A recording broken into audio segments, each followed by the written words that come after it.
किताब मुक़द्दस में से हिजकिय्याल की किताब के 12वें बाब की तिलावत। और खुदावंद का कलाम मुझ पर नाज़िल हुआ कि ऐ आदमजाद, तू एक बागी घराने के दरमियान रहता है जिनकी आंखें हैं कि देखें पर वो नहीं देखते, और उनके कान हैं कि सुने पर वो नहीं सुनते, क्योंकि वो बागी खानदान है। इसलिए ऐ आदमजाद, सफ़र का सामान तैयार कर और दिन को उनके देखते हुए अपने मकान से रवाना हो। तो उनके सामने अपने मकान से दूसरे मकान को जा। मुमकिन है कि वो सोचें अगरचे वो बागी खानदान है, और तू दिन को उनकी आंखों के सामने अपना सामान बाहर निकाल, जिस तरह नकले मकान के लिए सामान निकालते हैं, और शाम को उनके सामने उनकी मानद जो असीर होकर निकल जाते हैं निकल जा। उनकी आंखों के सामने दीवार में सुराख कर और उस राह से सामान निकाल। उनकी आंखों के सामने तो उसे अपने कंधे पर उठा और अंधेरे में उसे निकाल ले जा। तू अपना चेहरा ढांप ताकि जमीन को न देख सके, क्योंकि मैंने तुझे बनी इसराइल के लिए एक निशान मुकर्रर किया है। चुनांचे जैसा मुझे हुक्म हुआ था वैसा ही मैंने किया। मैंने दिन को अपना सामान निकाला जैसे नकले मकान के लिए निकालते हैं, और शाम को मैंने अपने हाथ से दीवार में सुराख किया। मैंने अंधेरे में उसे निकाला और उनके देखते हुए कंधे पर उठा लिया। और सुबह को खुदावंद का कलाम मुझ पर नाज़िल हुआ कि ऐ आदमजाद, क्या बनी इसराइल ने जो बागी खानदान है तुझसे नहीं पूछा कि तू क्या करता है? उनको जवाब दे कि खुदावंद खुदा यूं फरमाता है कि यरूशलेम के हाकिम और तमाम बनी इसराइल के लिए जो उसमें हैं ये बारे नबूवत है।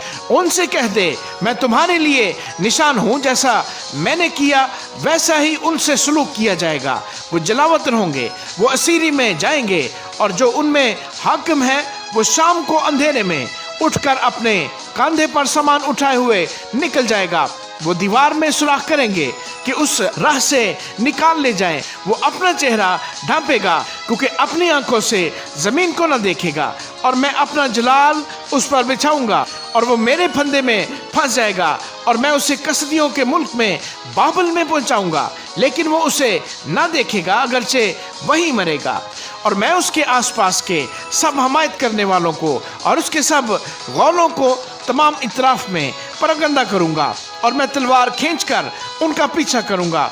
और जब मैं उनको अक़वाम में परगंदा और ममालिक में तितर बितर करूंगा, तब वो जानेंगे कि मैं खुदावंद हूँ। लेकिन मैं उनमें से बास को तलवार और काल से और वबा से बचा रखूंगा, ताकि वो कौमों के दरमियान जहाँ कहीं जाएं अपने तमाम नफरती कामों को बयान करें, और वो मालूम करेंगे कि मैं खुदावंद हूँ।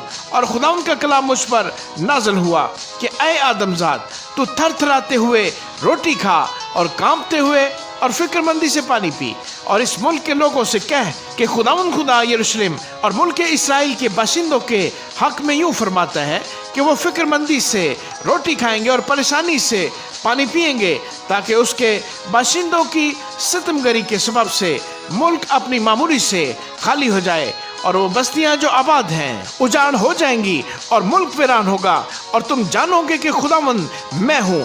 फिर खुदावंद का कलाम मुझ पर नाज़िल हुआ कि ऐ आदमजाद, मुल्क इसराइल में ये क्या मिसल जारी है कि वक्त गुजरता जाता है और किसी रोया का कुछ अंजाम नहीं होता।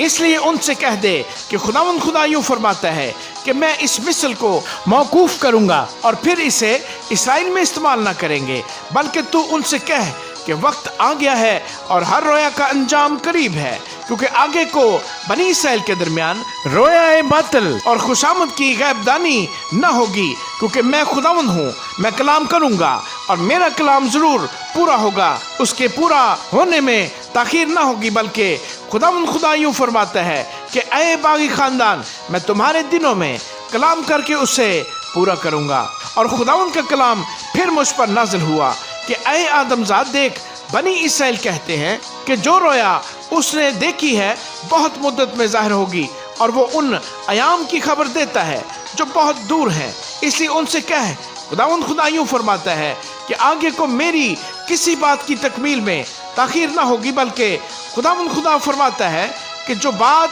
मैं कहूँगा पूरी हो जाएगी। आमीन।